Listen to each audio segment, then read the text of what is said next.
A gente tem a forma percentual, que é justamente aparecendo o símbolo da porcentagem, 12%, 25% e 8%. A gente tem a forma centesimal, que é aparecendo o número 100, 12% é o mesmo que 12 por 100. 25% é o mesmo que 25 por 100. E 8% é o mesmo que 8 por 100. Temos também a forma decimal, que a gente obtém justamente fazendo a divisão. 12 dividido por 100 dá 0,12. 25 dividido por 100 dá 0,25. E 8 dividido por 100 dá 0,08.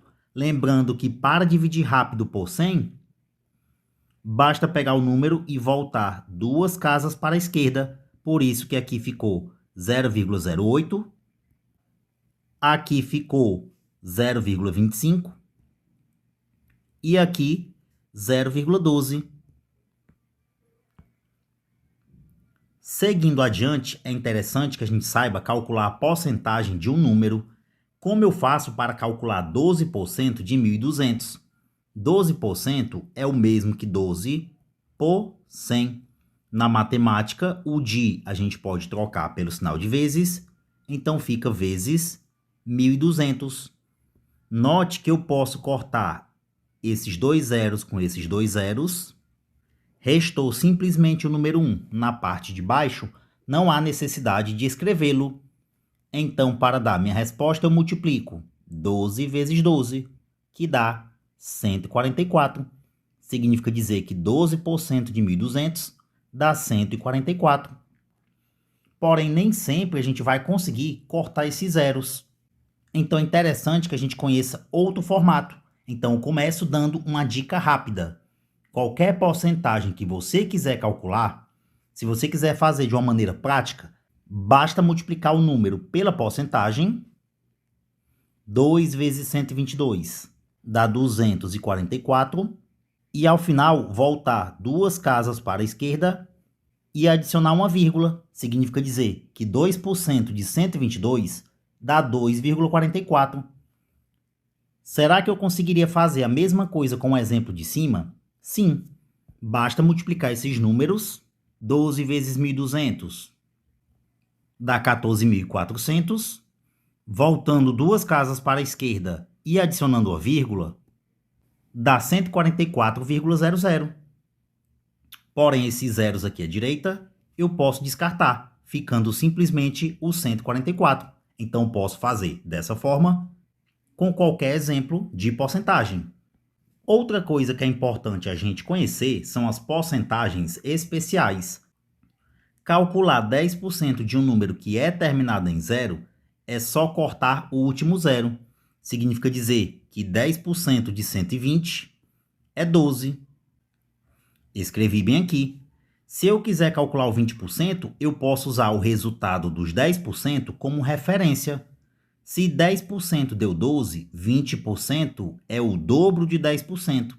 Então, basta pegar o resultado que deu os 10% e multiplicar por 2, já que aqui eu quero 20. 12 vezes 2 dá 24. Seguindo a mesma lógica, para calcular 30%, pego o valor referente aos 10% e multiplico por 3, já que eu quero 30%. 12 vezes 3 vai ficar 36. 5% é a metade de 10%. Se 10% deu 12, 5% vai dar a metade. Metade é dividir por 2, então 5% desse 120, pessoal, vai dar 6.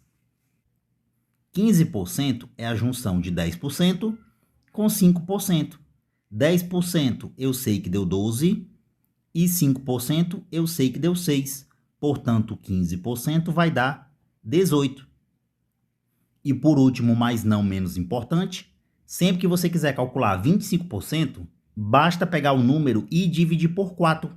120 dividido por 4 dá 30. Essas porcentagens irão nos ajudar a resolver algumas questões mais rápido. Como eu faço para transformar uma fração em porcentagem? Eu vou mostrar de duas formas diferentes. Para transformar em porcentagem, eu multiplico por 100. Porém, na hora de multiplicar, eu tenho duas opções. Ou eu multiplico 3 vezes 100, 300. E repito esse 4 para no final dividir. 300 dividido por 4 dá 75.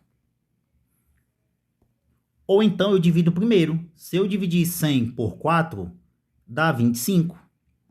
E 3 vezes 25 dá 75%. Posso usar uma dessas duas formas. Indo para as questões, a gente já começa com a primeira questão, que foi uma questão que caiu em um concurso que 95% das pessoas erraram essa questão. Em uma cidadezinha do interior do Ceará, estima-se que a população cresça 3% a cada 8 anos. Quanto deve crescer essa cidade em um período de 24 anos? Muita gente errou essa questão querendo fazer assim. Se cresce 3% a cada 8 anos e agora eu tenho 24 anos, vai crescer x. Multiplicando cruzado fica 8x igual a 72. X vai ser igual a 72 dividido por 8. X vai ser igual a 9. Muita gente marcou o item B. E quando foi consultar o gabarito, levou um susto. Porque o gabarito que a questão está dando não é o item B. De fato, pessoal, essa questão a gente tem que ter um certo cuidado. Porque ele diz que cresce 3% a cada 8 anos. Mas vai crescendo em cima do quantitativo que tinha antes. Se hoje cresceu 3%, daqui a 8 anos vai crescer 3% do que tem hoje. Então vai juntando o crescimento futuro com a quantidade de pessoas que tem no momento, entendeu? Então é importante você se organizar. Nesse tipo de questão, eu costumo fazer assim. Eu vou supor que o valor inicial de pessoas era 100. Você pode supor qualquer valor, mas por que eu estou usando 100? Porque o cálculo vai ficar mais fácil. Eu estou supondo que tem 100 pessoas hoje. Vai aumentar 3% a cada 8 anos. Então, pessoal, quando passar 8 anos, vai aumentar 3%. Só que eu estou considerando 3% dessa quantidade que tinha antes. 3% de 100 dá 3, então vai aumentar 3. Por isso que eu usei o 100 como valor inicial. Se tinha 100 pessoas e aumentou 3, agora tem 103 pessoas. Porém, o que é que vai acontecer mais uma vez? A questão diz que após 8 anos, vai aumentar mais 3%. Só que é 3% dessa quantidade. Olha o que a gente combinou agora há pouco. Para calcular uma porcentagem de um número, eu multiplico. 3 vezes 103 dá 309. Aí eu volto duas casas e acrescento uma vírgula, ficando 3,09. Vai aumentar então 3,09.